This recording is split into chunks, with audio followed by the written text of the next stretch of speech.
her husband may not have been the one for her.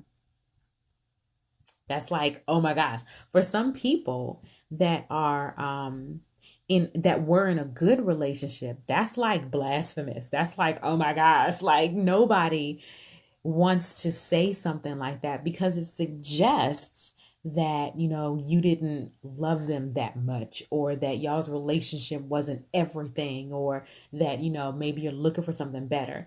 And that's not at all what she was saying.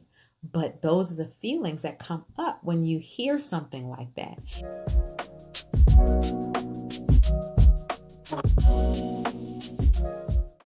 When I was first in the journey, maybe a year out, 2 years out, 3 years out, you could not convince me that my husband was not perfect.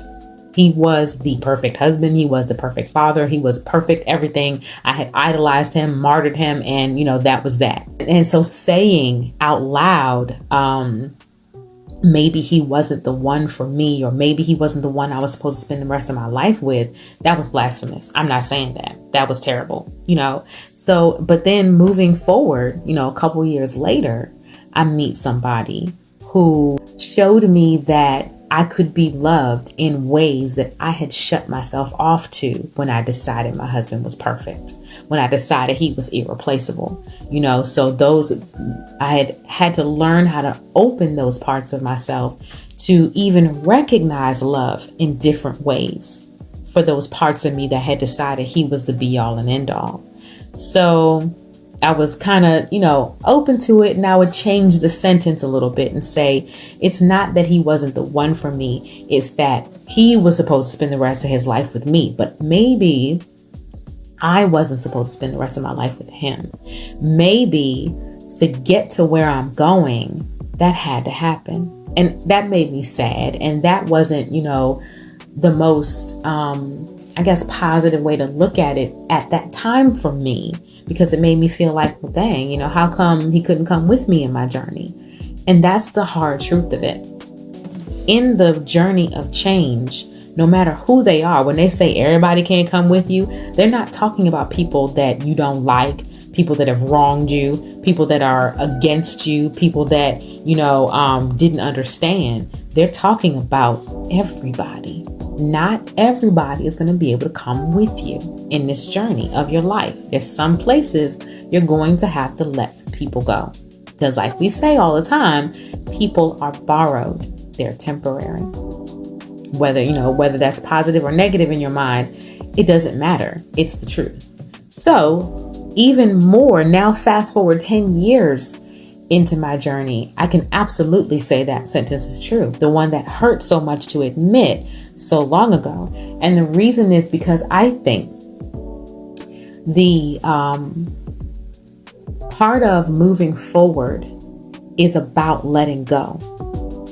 Part of letting go is about admitting to yourself that there's more than what you thought was everything. It's admitting to yourself and being ready to receive more than what you thought was everything. It's ending your mind, where at one point that your mind was shut. Your heart was shut. It was like, no, this is love. This is romance. This is my life. These are my plans. This was my future. There is nothing else. But as you grow in your journey, as you move forward, letting go is about letting go of what that expectation and those plans were, to open your mind and open your heart for new things, for new ideas, for feelings you may not have thought you were capable of, for meeting people and allowing love in that you may not have thought even existed. And when you are finally on that other side of letting go, you've let go of all those things that you thought were your life, and you're actually open to something new, it changes you. It's amazing. And it is more, it's a much lighter sentence than at first. It doesn't feel negative anymore, because it makes me change the sentence again and say, maybe he wasn't the only one for me. See how that changed? I can say, well, maybe he wasn't the only one for you. Emphasis on wasn't, meaning, he's not all you thought he was. And that's not what you're saying. What you're saying is emphasis on the only. Maybe he wasn't the only one for you, meaning God is not going to leave you alone. God is not going to, if you believe that he is your protector, provider, and, salvation, why would he rip from you something that you cherished and grew with and needed and flourished with so much if he wasn't going to give you something new? Think about that. That's really all I have for today. As you know, I am a one-on-one coach also, and I also coach in groups. If you're interested about the group coaching or the one-on-one coaching, I'm going to put my link in the description. And that's really all I have for today. If you love this, please don't forget to like and subscribe. And if you resonate with this or this helped your heart, please comment below. I love to speak to everyone that wants to be in this conversation and grow from what we're talking about here.